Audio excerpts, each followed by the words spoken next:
Hello, everyone. Welcome back to another episode of Gaming the System, the podcast where three intersectional feminists examine gaming and games through a feminist lens. Today, I am your host, Matt, and I'm with my friend, Alex. Before we get started, if you want to support us, you can subscribe to our Patreon at patreon.com/gamingthesystem for some exclusive content, or you can send us a one-off donation via PayPal to our email address, wearegamingthesystem@gmail.com.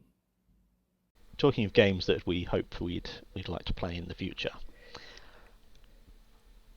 Do you? So I phrase this as loosely as New Year's gaming resolutions. Yes. So obviously, New Year's resolutions aren't necessarily a good thing to base an entire year on. Mm-mm.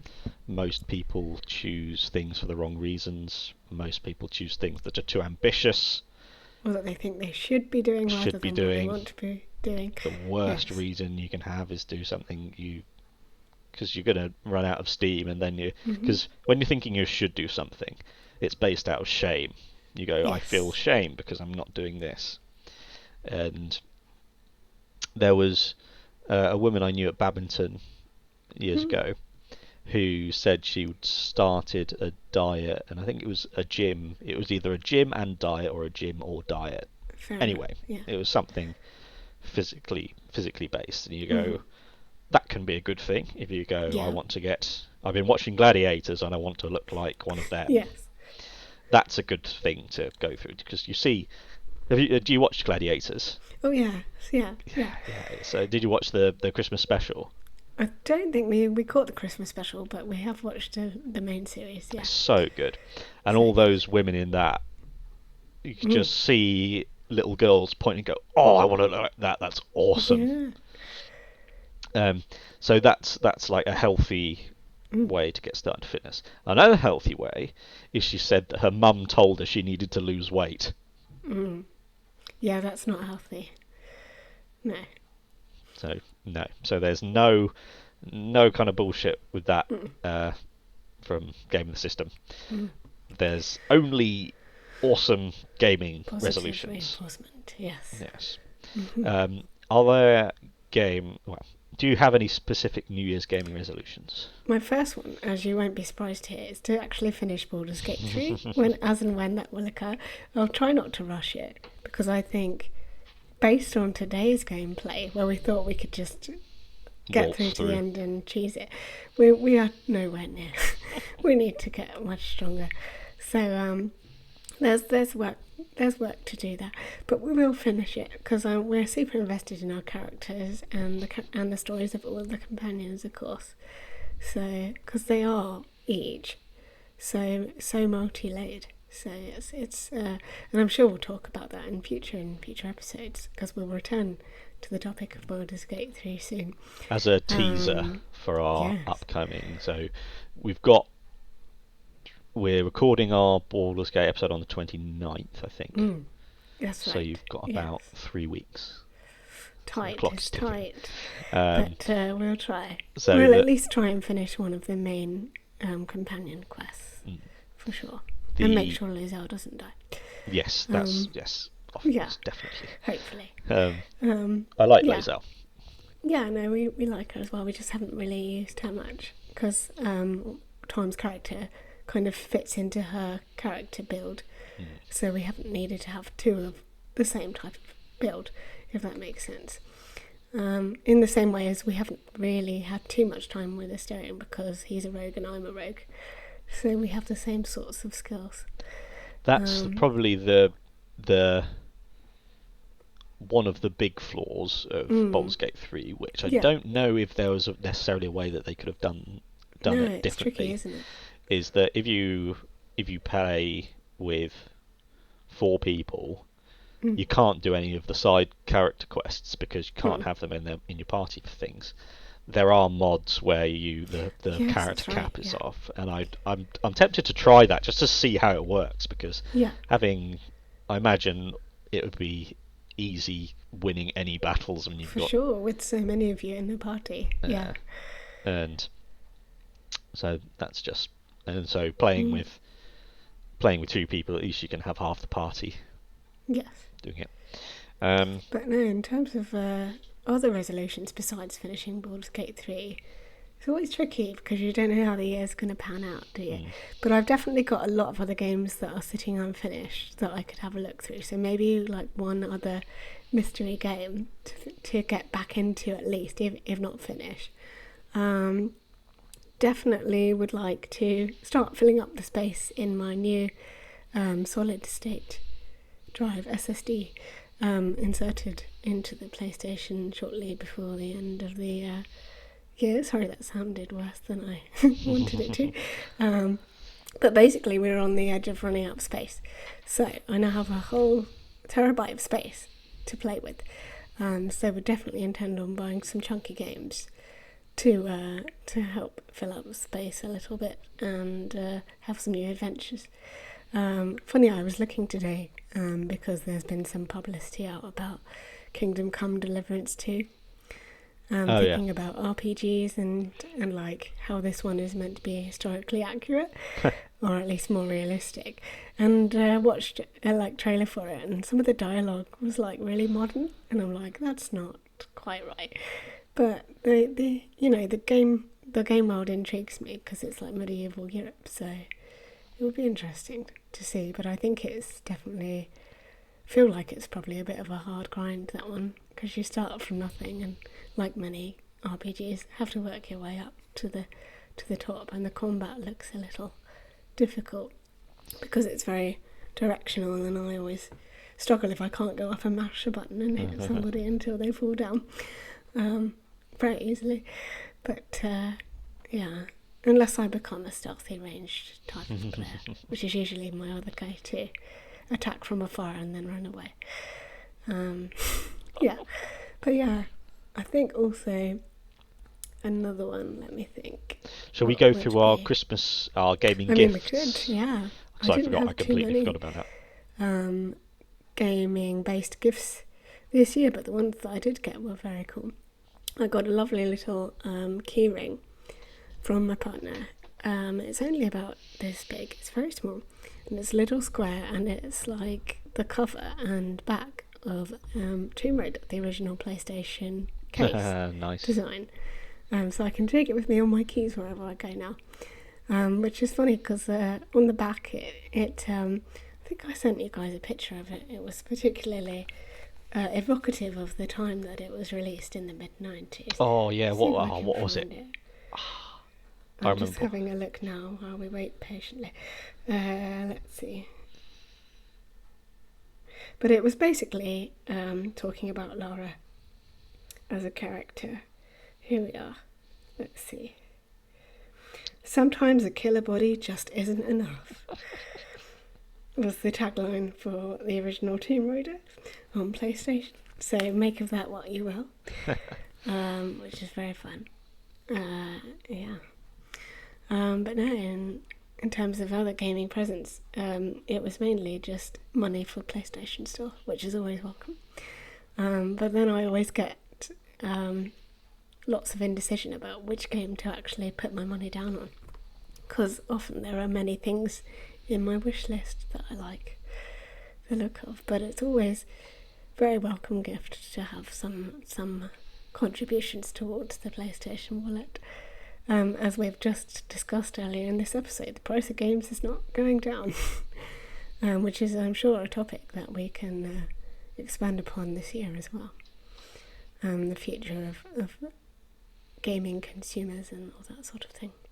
But yeah, how about you, Matt? We've seen one of your presents already, the lovely Hitman shirt, which very, very much suits you. Yeah, it's so comfy. It's like pure like Mongolian yak soft. Like, yeah. Oh, soft. Nice. Oh, yeah. Awesome. And I got a new Death Stranding hat. Wonderful. Bridges, just like the game. Yeah, that's very cool. It's I don't do my delivery work anymore, but my hat was with me through most of my delivery work.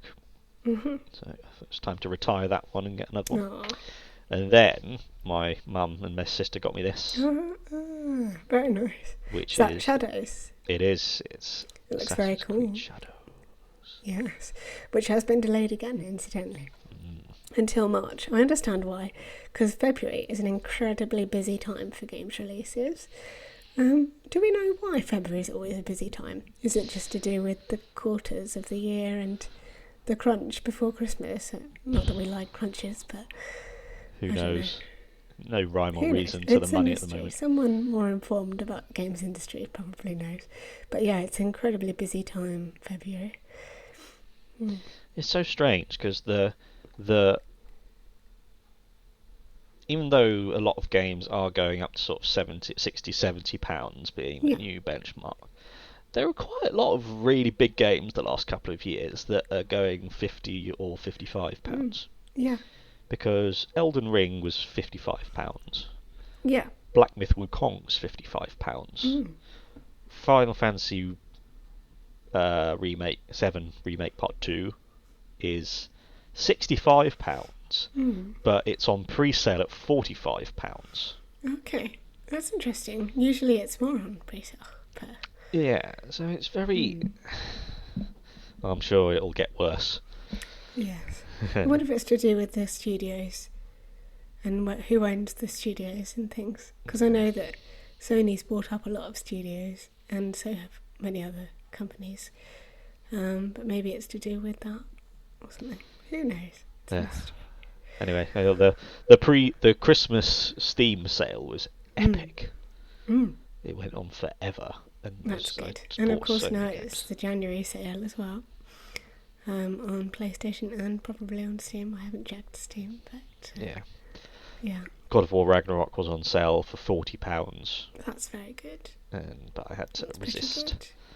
Yeah. I had to resist. The best games are the ones where it's on sale for £50 and it goes down to like £10. Yeah. Or a game like Suicide Squad, which I bought for £60 when it was released, before I knew that you could get refunds. And now it's on sale for £3. Less than a year later. They could not have fucked That's always that a sign harder. of it underperforming, isn't it? That's bad. It's devastating. Oh yes, other presents. I've got a lot of Hitman ones, so I got Hitman Wallet, Nice. Yes. which has retired my. I've still got it.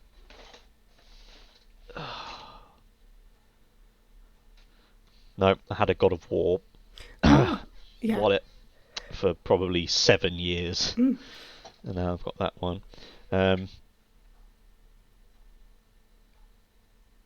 was all my gaming stuff.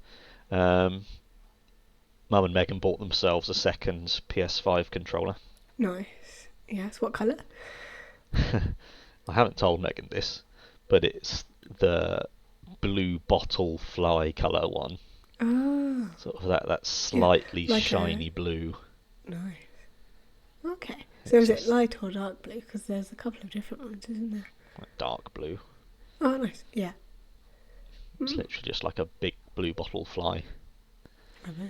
It's a very attractive colour. Yeah. You're not a fan? No. Are you? No. I've got. Each to their own. Yeah, it's fair enough. It's fair enough.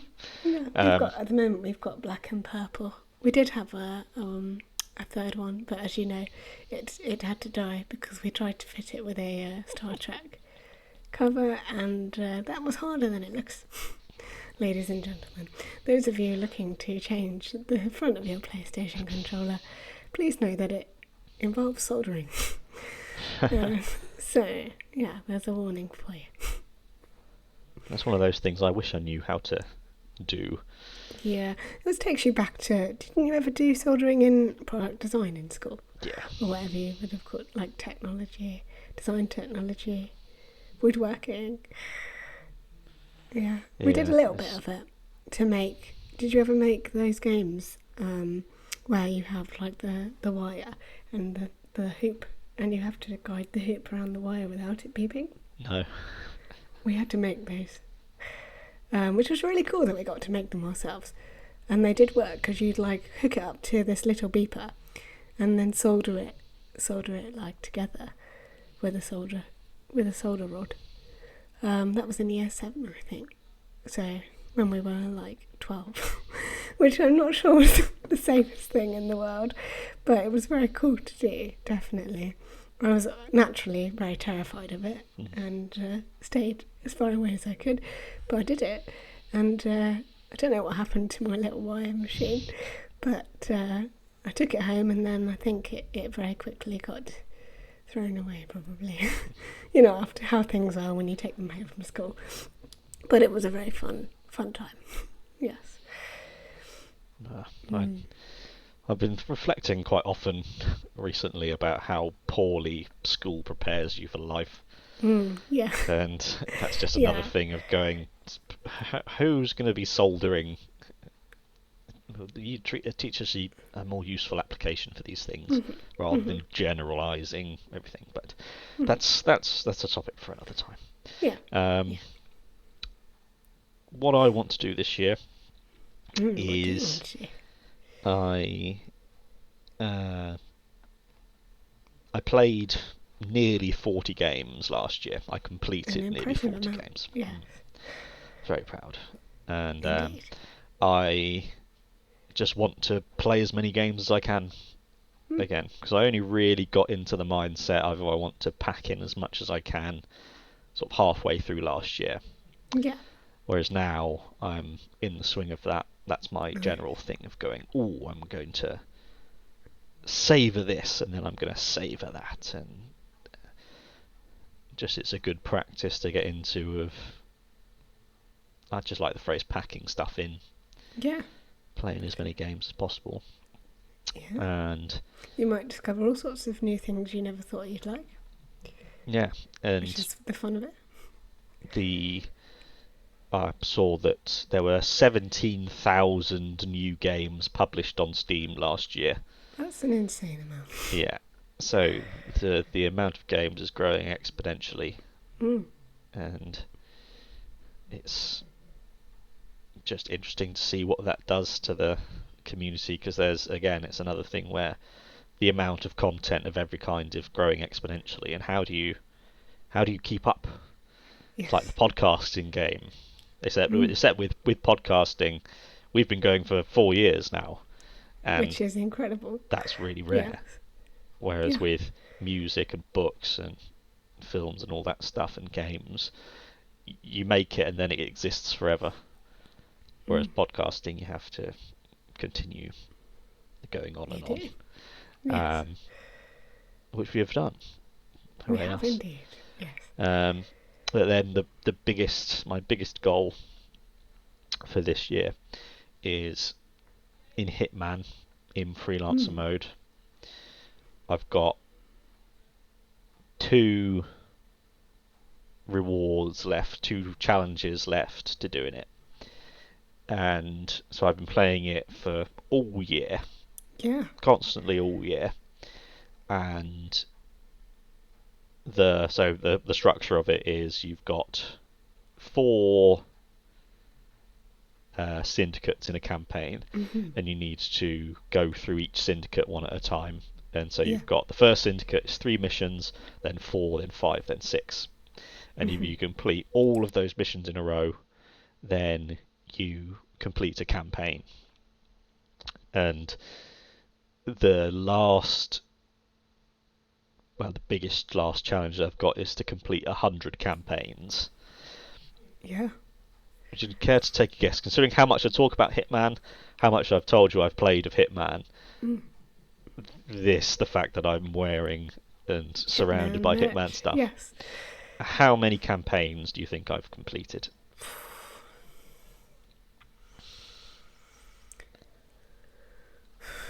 How long does a campaign take on average? Am I allowed to ask bonus questions? It depends. It depends. Okay. Yeah. I'm going to say 62. 62. Yeah. Am I overestimating? No, you're pretty much bang on, actually. I think it's 58. Nice. Well, that's close. That's late close. 50s. Yeah. Yeah. And it's incredibly humbling.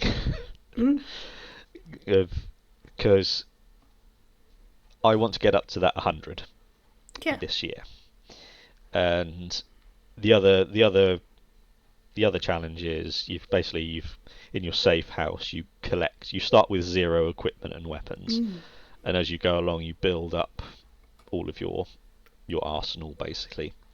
But when you've collected everything, you have an option to go up it's called prestige levels, where you get rid of all your equipment and you go up to a prestige level. I think I'm on the 8th prestige level, and the last achievement is the 10, doing it 10 times. That's close, yeah. So that's sort of relatively imminent. Yeah. Touchwood. But that campaign thing is a real bastard, because part of the reason Hitman is so positively impactful to my mental health is because you have to approach it in order to have the greatest likelihood of success, because the key to freelancer is consistency. Because if you try and rush through and you make a mistake, you go right back to the start. Yeah, oh my goodness. And so it takes a lot of patience. So it's patience and steadiness. Yeah. So I can't just go in and try and rush through and get to 100 as quick as possible. Yeah. Because it just doesn't work like that. And the perspective on it I've come up with is that the reason I go through sort of ebbs and flows of it is because of what I'm how I'm feeling and what I'm doing outside of these playing sessions. Because what people tend to do is they'll be at a certain level of internal activity, and they carry that way of being through whatever they're doing. Yeah. So if you're stressed out about work, you might carry, and then you go and play a game, you're carrying that stressed mindset into the game as well. I play it the way I would be doing the other things that I've been doing previously in the day. So that led me to go, okay, when I go to play Hitman, I proactively switch my mindset. You have to go, okay, this is what I've been doing previously. In order to have the best chance at consistent success, I need to shift gears, and approach it a different way. And that's so positive for me. That is so beneficial a thing to practice going, because then there'll be times when I'm feeling great, I've been getting really productive and doing lots of stuff. And then I thought, right, this is the one I'm going to sit down and do a campaign, and then just crash and burn over and over and over again. It's such a good skill to have as well. The ability to, like you say, shift gears with your mindset is going to come in useful in all areas of life, no, not just gaming. I mean, obviously it's great for Hitman, but it's also great if you need it in other things you're doing in life as well. Yeah, anything that helps practice that pivoting the mindset, and using your brain in a different way, because that helps so much. Distance, just like put a wall between yourself, and that's why gaming's such an awesome, peaceful, not necessarily, it's a diverting experience, is because you can't deal with most games the way that you would deal with everyday life. But that is my biggest one. And the last week, I think I've completed 3 campaigns. Well done. So I'm hoping that, again, it comes in ebbs and flows, because I've had tons of exciting stuff happen to me the last few days, and I know that even when I've got really good things going on, I need to switch. I need to switch down. Because you might be carrying too much of those good endorphins and things, and get too excited and try and think, or maybe you'll feel, perhaps, if you're being Hitman, you might feel overconfident and try and do something too quickly, or And then that's why it's again it's a mindful thing, because it smacks you down so hard if you try and go at it really, because it's almost like the way that I'm sure, I mean, this, I don't know if this is true, but I would say it's pretty similar in the way that elite sportsmen kind of think about the way they play their sport. They have to find that consistent mindset. They can't be too high or too low when they approach playing their sport, because otherwise, they're not going to progress or bring that level that they need to a match or a game or whatever it is that they do. Yeah, the thinking about. So I think I mentioned at some point I'm starting a video editing business for badminton. Yes. And my portfolio for that is pretty much finished. That's the big final push I've done the last few days. And I went ping. I can do it for tennis and squash as well. Yeah. So that's a great big thing, a video editing empire that I've laid the foundation for. Yeah. This is very exciting, and I just watched. So I've had this kind of competitive sports stuff on the mind, and watched the NFL playoffs have started, which is fucking awesome. And it's just like with tennis.